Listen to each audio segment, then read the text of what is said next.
to Axel's Garage. Today I'm using the kitchen because my wife's not home and I could bring some boxes in and do some filming, and I won't be in the cold, and I won't be in the cold garage because it's freezing outside, it's very windy, early March, and we're getting some nutty weather. That's why they call it Crazy March. But anyway, video number 2 in our TJ Lift Kit series, and the second video is going to be, and I'll put a link to the first video up here, but that second video, and the first video is very important because it covers what the stock heights of a Jeep are on stock wheels, and it also gives you some input into what our Jeep is at its current ride height. And I did a comparison and a graph between two different Jeeps, a stock Jeep and our Jeep, and you can use that as good reference information on where your starting point is, and hopefully when we finally pick our lift kit, we will use that information to see if our lift kit really gave us what the manufacturer said it was going to give us.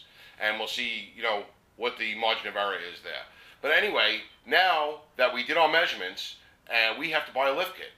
And like most Jeep people, you're going to go to a place like Quadratech or eBay. You'll go online. You might go to Morris, 4x4. I mean, there's a ton of different Jeep places out there about buying a lift kit, and the prices can go anywhere from, $69 for the cheapest lift you can get, all the way up to around $1,800. Now, there's a ton of different lifts out there, and the big thing with the lift is be realistic to yourself. What are you really doing with this Jeep? Now, for us, we live in New York, outside the city, but it's suburban, and there's not a lot of open area, and our Jeep is really not going to see any off-road. I'd love for it to. I'd love for somebody to call me up and say, hey, I found a place, 2 hours away where you could do some mild off-roading, maybe a little bit of mud and some dirt and some hills, not too much rocks where you're going to really mess up your Jeep, and I would definitely go for it. Anybody out there wants to do something like that, let me know, because that's something that I'd be interested in. I'm not building a rock crawler. I'm never going to go rock crawling with this Jeep. I mean, be honest with yourself. What are you really doing? Probably 75% of the lift kits that get purchased are going on what they call a mall crawler. And I kind of don't like the term mall crawler, but it's kind of going on a Jeep that is never going to see off-road. You see them all the time. You see the 35 to 45-year-old mom with her kids, and she's got a brand new Wrangler, probably a 4-door, and it's lifted, and it's sitting on 37s, and she's dropping them off at their sports practice or at school. You know that Jeep is never even seeing the snow probably. Around here, the only time we really use a four-wheel drive is, an occasional snowstorm. We probably get 2 or 3 decent ones a year, and probably 6 or 7 or 8 the most total throughout the year snow where we might throw into four-wheel drive. And for that kind of driving, you really don't need any kind of lift kit. Now, why do we want a lift kit? We want a lift kit to make our Jeep look a little better. And that's probably the majority of people that go out there and they buy a lift kit. It's just to make their Jeep look better. Put bigger tires and wheels under it, a little more clearance for those tires and wheels, and just give it an overall look that you're trying to achieve. With that being said, you don't have to break the bank on a lift kit. Figure out how high you want to go based on what kind of tires you're going to stuff under it and giving yourself enough room, and do some research. Hit the forums, go online. There's a ton of information out there, even on YouTube, and do some research on what you need for the tire size that you want to go with, and try to get that look that you want. And some of the Jeep forums, they have pages and pages of pictures, and the topics are pretty much, what would my Jeep look like with, X amount of lift and XXX size tires on it. And you'll see pictures, and you'll turn around and say, hey, that's what I want my Jeep to look like, and then you might model your build after something like that. So now let's say you did your research. You figured out, like we did, that you want to put 32 or 33-inch tires under your Jeep. Now our Jeep already has 32 by 11.5 by 15-inch tires. And we their tires are in real good shape. We're almost new when we bought the Jeep.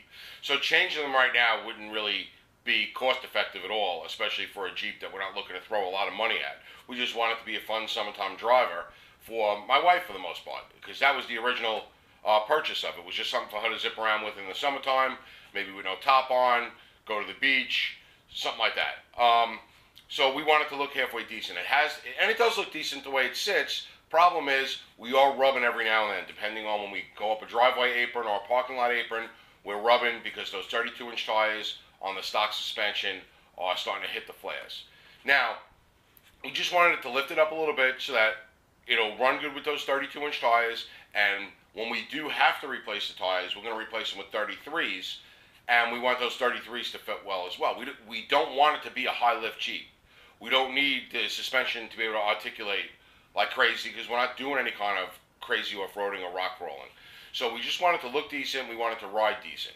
And there's a lot of different ways you can go with that. Initially, we were going to go with what they call a budget boost. And a budget boost simply are rubber or urethane spacers that go above your coil springs. And what they do is they add length to your coil spring. And depending on how big those spacers are is how much lift you get. And you can get them for just the front and just the back so that you can adjust the height, so you can put maybe a 2 in the front and a 1 3/4 in the back, or vice versa, to level out your Jeep if that's what you're looking to do. Or you can get, say, a 2-inch kit all the way around and just raise it up 2 inches. Now, depending on how much lift you get in one of those budget boosts, you might have to buy new shocks, which is another added expense. Shocks used to be cheap. They used to be commonly replaceable. 20, 30 years ago, shocks were $20 to $25 each, and it was common for 50,000 miles or so for you to replace your shocks on a vehicle. Now shocks last 100, 150,000 miles, and they are relatively more expensive than they were years ago.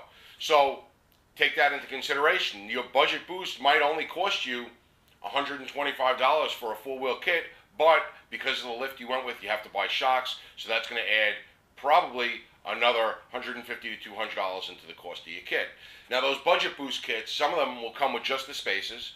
Some of them will come with the spacers and longer bump stops so that when you bottom out your suspension, everything is still the same measurements. And that's why those bump stops are important. And they might even come with shocks if shocks are required because of the amount of lift being added. And the budget boost lifts usually peak out at about around 2, 2.5. Some of them, every once in a while you can find an off-brand for 3 inches. But usually around 2 inches is your common top height for your budget boost lifts on these Wranglers, especially the TJs. Now that's the cheapest, right? Now, that cheapest seems like a good idea for a vehicle that's really not going off-roading. You're just doing it for the looks. And you're using your stock springs, so you get your stock ride, as far as how comfortable your ride is, it's going to be riding on those stock springs and stock shocks. So your ride shouldn't be too bad. Usually the stock ride of a Jeep is fairly decent. Problem is, how old is your Jeep? Is it a new Jeep that you just put a little lift on? Okay, then a budget boost might be right. Is it an old Jeep that hasn't had those springs or shocks replaced in a lifetime of the Jeep?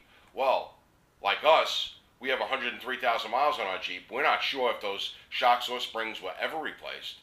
And they might be getting to the point where they're getting a little worn out. We don't know. And we won't know unless we go and we buy shocks and springs and put it in and see how the Jeep sits and rides. But then what do? We just spent money on shocks and springs, and now we're going to put the budget boost on top of it. And coil springs aren't as cheap as they used to be either, along with the shocks. So we looked for the most cost-effective way to get about 2.5 inches out of the Jeep. So we started looking at the kits in Quadratech and online. And we saw that they have 2-inch lift kits, they have 2.5, they have 3, they have 5, they have 6, they have long arm lifts where you're going to change your trailing arms. But what we determined was a 2.5-inch lift could solve all of our problems. It could give us enough clearance for our wheels. It could also alleviate the problem of these unknown springs and shocks that we have in the vehicle by putting new springs and shocks, because a 2.5-inch suspension lift, not budget boost, suspension lift is going to give you longer springs, and it's going to give you longer shocks to match up with those springs, and it's going to give you your bump stops. Now, that seems like the way to go, but now you got to pick a brand. And just like anything else, you probably do get what you pay for the most part. The prices can go anywhere from $300 and up for a simple lift like that. We wanted to stay right around 2.5 inches for several reasons. One, it's enough to clear the tires that we want to keep under it and put under it in the future. It's not going to be so high where my wife is going to have trouble climbing into it like she does on my daughter's TJ. And we're not going to have to start messing with brake hoses and the brake hoses being too short, or changing the mounting locations, possibly dropping the transfer case down a little bit because our drive shaft angles are now off when you add any more than 2.5 inch. And most people on the forum say that just a basic 2.5 inch suspension lift, all your other stock components usually work well with it. Usually, not always. You might have to do some tweaking, but usually. So That's right in our wheelhouse. A budget lift that's a little bit more than a budget boost, and we're going to go with a suspension lift. So the next thing to do was start looking at the brands and seeing which one is the most cost effective. Now the cheapest ones might not always be the cheapest. You got to look and make sure you know what's included, and look online and get some reviews on how they are. There are some brands out there that have gotten really, really bad reviews just because their ride quality was horrible. And for another $100, you might get a better ride quality. There are also brands out there that got real good reviews with the TJs, but didn't get good reviews with the YJs that had leaf springs because of the ride quality. And a lot of the reviews that you're going to see, they're purely going to talk about ride quality. And we went around and we did our research, and we came up with what we thought our best bang for our buck was based on what we were going to use this vehicle for. It's not our everyday driver. It's our summertime, have some fun with it car. Maybe we'll go to the beach. Maybe we'll drive on some sand. Maybe we'll find a spot where we can drive around and get it all dirty and have some fun. Maybe there'll be a spot an hour or two away where we can do some light duty off-roading. And in the most of the time, it's going to be driven on pavement, on dry pavement, and it's going to be a summertime, just run around and have some fun car, so we're not looking to break the bank on it, and that's what we did. So, we did our research. We picked a lift kit, and it's sitting right here in front of me, and in our next video, we're going to go over this particular lift kit. We're going to do an unboxing. I'm going to explain to you why I bought it, and we'll show you all the components that are included in it and how much it cost, and we'll do that video next. I hope you enjoyed what we did today. It was real basic. Do your homework. The bottom line is do your homework and don't lie to yourself. You know, too many people build this monster off-road Jeep, and like I said, it never sees anything but dry asphalt, and you're wasting a lot of money. Achieve the look you want. Hey, I'm all for a cool look, whether it's a lowered truck or a lifted truck or something that's stock with a nice set of wheels and tires on it. You know, do what you like, but you don't have to break the bank just to lift it up and give it a little bit of a cool look. That's neat, but you don't have to go crazy with the high-end lifts when you're going to do something like that if the truck is never going to see any serious off-roading. So that's all we got for today. Please, if you like the video, click that thumbs up button below. And if you like what we're doing here at Axel's Garage, please subscribe to our channel. Thanks for watching, and we'll see you next time.